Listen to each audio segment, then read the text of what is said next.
सुप्रभात। धन, स्त्री और मान,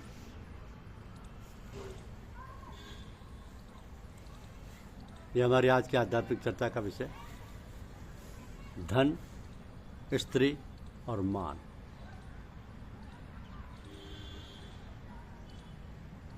इन तीनों का मोह छोड़ने की चेष्टा करो।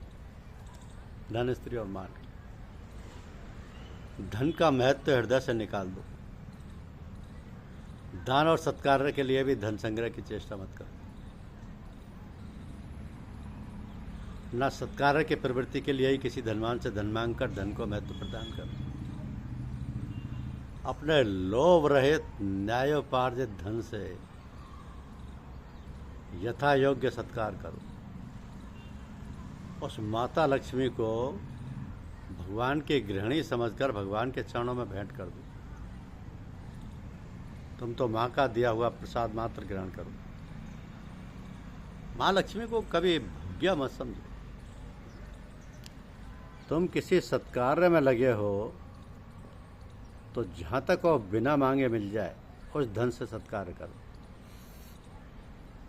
धन में तुच्छ बुद्धि करो और उसकी आवश्यकता को यथासाध्य घटाते रहो,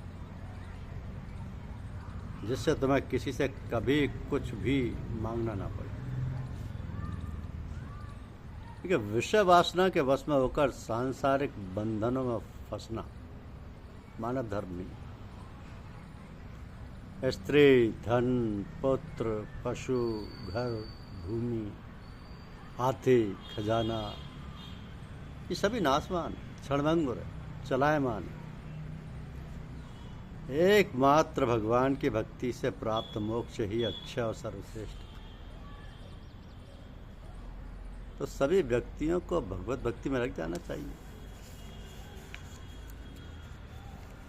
कछुए के पीठ पर चाहे बाल उग जाए,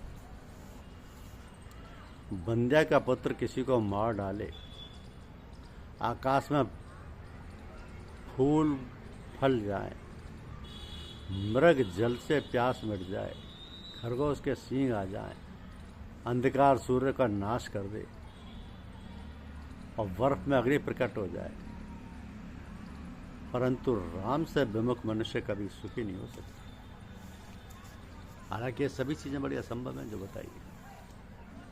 इनमें से कुछ भी नहीं होने वाला। न कछुए के पीठ पर बाल उगते हैं, न बंध्या का पुत्र होता है, न आकाश में फल फूल खिलते हैं, न मृग जल से प्यास मिटती है, न खरगोश के सींग आते हैं, न अंधकार सूर्य का नाश करता है, और न ही बर्फ में अग्नि प्रकट होती है। परंतु राम से विमुख मनुष्य कभी सुखी नहीं हो सकता। मिथ्या आशा के फेर में मनुष्य देह को यूं ही नष्ट मत करो। देखो, सिर पर काल नाच रहा है। एक श्वास का भी भरोसा मत करो। जो श्वास बाहर निकल गया वो वापस आए या ना आए। इसलिए गफलत और बेहोशी छोड़कर अपनी काया को क्षणभंगुर समझकर दूसरों की भलाई करो और अपने सृजनहार में मन लगाओ, क्योंकि नाता उसी का सच्चा है। सूर्य के उदय और अस्त के साथ मनुष्यों की जिंदगी रोज घटती जाती है, समय भागा जाता है, और कारोबार में मशगूल रहने के कारण वह भागता हुआ नहीं दिखता। अब लोगों के पैदा होते, विपत्तिग्रस्त होते और मरते देखकर भी मन में भय नहीं होता। इससे मालूम होता है कि मोहमयी प्रमाद रूप मदरा के नशे में संसार मतवाला हो रहा है। विषयों को हमने नहीं भोगा, किंतु विषयों ने हमारा ही भुगतान कर दिया। हमने तप को नहीं तपा, किंतु तप ने हमें ही तपा डाला। काल का खात्मा नहीं हुआ, किंतु हमारा ही खात्मा हो चला। तृष्णा का बढ़ापा ना आया, किंतु हमारा ही बढ़ापा आया। काम क्रोध बड़े ही क्रूर हैं, इनमें दया का नाम नहीं है। इन्हें काल ही समझो। ये ज्ञान निधि के सांप, विषय कंदरा के बाघ, भजन मार्ग के घातक हैं। ये जल में नहीं, बिना जल के ही डुबो देती, बिना आग के ही जला देती और बिना शस्त्र के ही मार डालती। गौ अपने गले में पड़ी हुई माला के रहने या गिरने की तरफ कुछ भी ध्यान नहीं देती। इसी प्रकार प्रारब्ध की डोरी में पिरोया हुआ ये शरीर रहे या जाए, जिसके चित्त की वृत्ति आनंद रूप ब्रह्म में लीन हो गई और परस्पर की ओर देखता ही।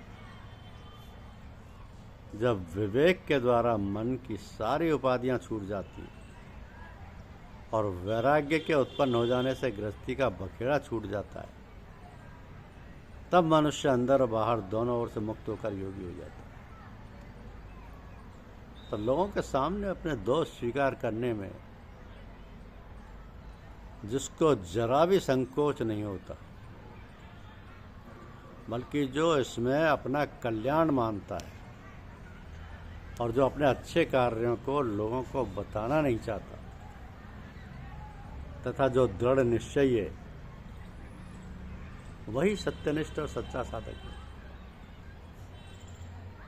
परमात्म देव को जान लेने पर सारे बंधनों का नाश हो जाता है। क्लेशों के क्षीण हो जाने से जन्म मृत्यु का अभाव हो जाता है। परमात्मा का ध्यान करने से तीनों देहों का भेदन हो जाता है और वह आप्त काम विश्व के ऐश्वर्य को प्राप्त होता है। लेकिन सबके लिए धन, स्त्री और मान, इन तीनों का मोह छोड़ दो। धन को हृदय से निकाल दो। दान और सत्कार के लिए भी धन संग्रह की चेष्टा मत करो।